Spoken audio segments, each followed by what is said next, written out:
महाराष्ट्रातील सर्व शेतकरी बंधू भगिनींना व मान्यवरांना माझा नमस्कार.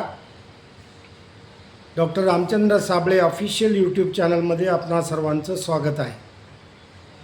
आता आपण या बुधवारपासून म्हणजे आजपासून ते शनिवारपर्यंत या 4 दिवसात हवामान कसं राहील याबद्दलची माहिती घेणार आहोत. थोडक्यात आपण हवामान अंदाजाबद्दल बोलणार आहोत. भारतीय हवामानशास्त्र विभागाने दिलेल्या हवामानविषयक आकडेवारीनुसार महाराष्ट्रावर आज बुधवार दिनांक 17 डिसेंबर रोजी 1014 हेक्टोपास्कल इतका हवेचा दाब राहील. तसेच पूर्व विदर्भाचे उत्तरेकडील भागावर 1016 हेक्टोपास्कल इतका अधिक हवेचा दाब राहील. त्यानुसार विदर्भात थंडीचे प्रमाण अधिक राहील तर उर्वरित महाराष्ट्रात थंडीचे प्रमाण मध्यम स्वरूपात राहील. आजची हवामान स्थिती सांगितली. मात्र गुरुवार दिनांक 18 डिसेंबर रोजी संपूर्ण महाराष्ट्रावर 1016 हेक्टोपास्कल इतका हवेचा दाब राहील आणि थंडीचे प्रमाणात मोठ्या प्रमाणात वाढ होईल. किमान तापमानात घसरण होईल, थंडीची लाट येईल. शुक्रवार दिनांक 19 डिसेंबर रोजी देखील थंडीचे प्रमाण अधिक राहील, मात्र थंडीची लाट जाणवणार नाही. मात्र शनिवार दिनांक 20 डिसेंबर रोजी महाराष्ट्रावर 1012 हेक्टोपास्कल इतका कमी हवेचा दाब होताच थंडीचे प्रमाण कमी होईल, किमान तापमानात वाढ होईल. आणि वाऱ्याच्या दिशेत होणारे बदलामुळं हे सर्व घडतं आहे. काही वेळेला थंडीत वाढ होणं म्हणजे उत्तरेकडून वारे आणि ईशान्येकडून वारे येतात.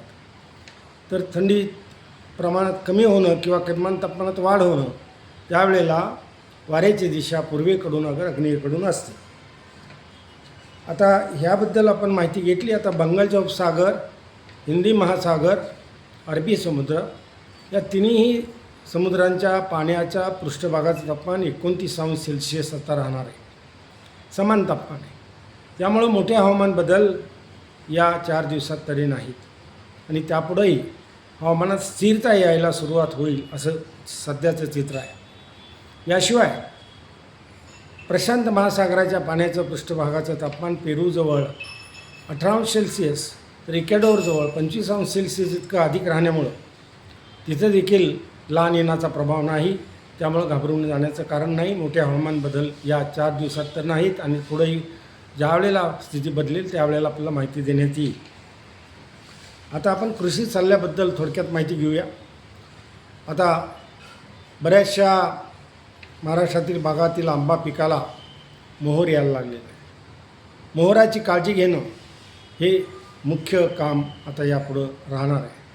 त्यामुळं आंबा मोहराची काळजी घेणं हे काम.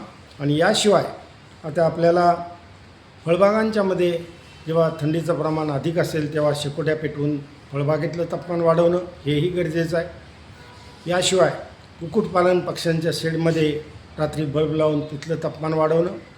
याशिवाय आपली जी जनावरं आहेत ती बंदिस्त शेडमध्ये बांधणं आणि त्यांना थंडीपासून त्यांचं संरक्षण करणं हेही आपला मुख्य काम आहे. आता याशिवाय आपल्याला कोकणामधली स्थिती जर पाहिली तर तिथलं कमाल तापमान किमान तापमान खूप चांगलं आहे सध्याचं, की जे भुईमुगाच्या पेरणीला आणि मोहरीच्या पेरणीला योग्य आहे. तिथलं ही कामं त्यांनी आता उरकून घ्यावी. हा झाला हवामान सल्ला. आता शेतकरी प्रश्नांच्या उत्तराबद्दल आपण थोडक्यात माहिती घेऊया. हरभरा पिकाचे पाणी नियोजन कसे करावे हा महत्त्वाचा प्रश्न आहे. रब्बी हंगामाच्या दृष्टीनं हरभरा पीक महत्त्वाचं पीक आहे. हरभरा पिकास 35 ते 40व्या दिवशी फुले येतात तेव्हा पाणी द्यावं आणि घाटे भरण्याची अवस्था 60 ते 65 दिवसांनी येते तेव्हा दुसरं पाणी देण्याची आपण तरतूद करावी. अशा प्रकारे पाणी व्यवस्थापन भुईमुग हरभऱ्यामध्ये केल्यास आपल्या दाणे चांगले भरतील. फुलोरा निघण्याच्या वेळेला पाणी दिल्याने फुलं अधिक येतील, उत्पादन चांगलं येईल. आता याशिवाय जानेवारी, फेब्रुवारी व मार्च महिन्याचे हवामान अंदाज सांगा असं मला एका शेतकरी बांधवांनी मला कळवलं आहे. जानेवारीचे 15 तारखेपासून चांगल्या थंडीचा काळ असेल. आताही ह्या डिसेंबर अखेरलाही थंडीचा काळ चांगला असेल, कालावधी चांगला असेल. 15 जानेवारी ते 15 फेब्रुवारी या काळात हळूवारपणे थंडीचं प्रमाण कमी होत जाईल व 4 मार्चपर्यंत थंडी टिकून राहील. त्यानंतर प्रखर सूर्यप्रकाश, दिवसाची कालावधीत वाढ आणि उन्हाची तीव्रता जाणवण्या इतपत तापमान वाढेल.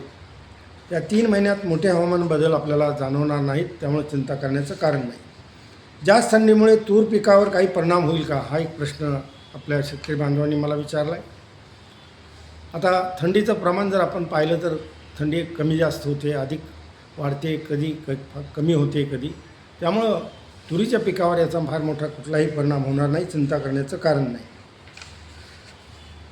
मात्र तुरीबाबतीत शेंगा पोखणाऱ्या अळीचा पिढीच बंदोबस्त करावा, एवढं मला आपल्याला निक्षून सांगायचं आहे. बरेच हवामान तज्ज्ञ पुढील वर्षाचा अंदाज आत्ताच वर्तवत आहेत आणि शेतकऱ्यांमध्ये घबराटीचे वातावरण तयार करीत आहेत. याबद्दल मार्गदर्शन करावे असंही मला कळवलं आहे. याबद्दल मला आपल्याला सांगायचं आहे की पुढील वर्षाचा अंदाज आत्ताच वर्तवणं हे शेतकऱ्यांची घोर फसवणूक करणं असं आहे. पुढील वर्षाचा अंदाज हे मी गेले 2003-04 सालापासून महाराष्ट्र मान्सून मॉडेलची निर्मिती केली आहे आणि या मॉडेलचं पेटंट, भारत सरकारचं पेटंट लांब पल्ल्याच्या पावसाचा अंदाज माझ्याकडे आहे. मी त्याचा सखोल अभ्यास केला आणि 15 स्थानिकांचा मी अंदाज देतो महाराष्ट्रातल्या, आणि त्यानुसार आपल्याला मी अंदाज देणार आहे. आणि हे जे काही कोण फेक अंदाज आहेत त्याच्यावर किती विश्वास ठेवायचा ते तुम्ही ठरवा. रब्बी हंगामातील पिके काढण्याच्या वेळी काही हंगाम कसा राहील, परिस्थिती कशी राहील, रब्बी पिकांच्या काढणीच्या वेळेला देखील परिस्थिती व्यवस्थित राहील असं सध्याच्या स्थिर वातावरणावरून वाटतं. त्याबद्दल चिंता नसावी. गहू पेरणी आता करावी का? गहू पेरणी आत्ता करू नये. त्याला कारण असं की 15 डिसेंबरपर्यंत आपण गव्हाची पेरणी करू शकत होता. आता आज 17 डिसेंबर आहे आणि इथून पुढं थंडीचा कालावधी कमी मिळतो, फुटवे कमी निघतात, उंची कमी वाढते, कांड्यांची लांबी कमी होते आणि ओंबीची साईज देखील फार कमी होते आणि मग दाण्याचा आकार लहान येतो. त्यामुळं आता यापुढं गव्हाची पेरणी करणं तेवढं फायदेशीर ठरणार नाही. त्याशिवाय 2026चा पावसाचा अंदाज सांगा असं मला एका शेतकरी बांधवांनी कळवलं आहे. तो आपण अंदाज देणार आहे, कारण त्यासाठी मला महाराष्ट्रातल्या 15 स्थानिकांचा म्हणजे अकोला, नागपूर, यवतमाळ, त्यानंतर चंद्रपूर, त्यानंतर परभणी, त्याचबरोबर महाराष्ट्रातले धुळे, जळगाव, नाशिक, त्याचबरोबर राहुरी, कराड, कोल्हापूर, सोलापूर, पुणे आणि दापोली ह्या ठिकाणावरनं हवामानाची आकडेवारी येते.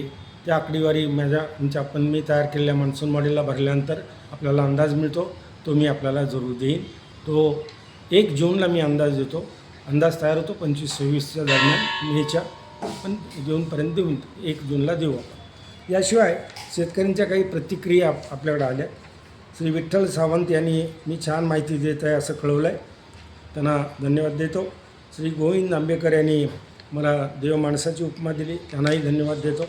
श्री राजाराम किरकाडे यांनी देत असलेली मी माहिती खूप छान देत आहे असं मला कळवलं आहे, त्यांनाही धन्यवाद देतो. ज्ञानेश्वर वैद्य यांनी मी खूप चांगली मार्गदर्शन करतो आहे असं मला कळवलं आहे, त्यांनाही धन्यवाद देतो. श्री विजय वराडे यांनी असेच मार्गदर्शन करत राहा असं मला कळवलं आहे, त्यांनाही धन्यवाद देतो.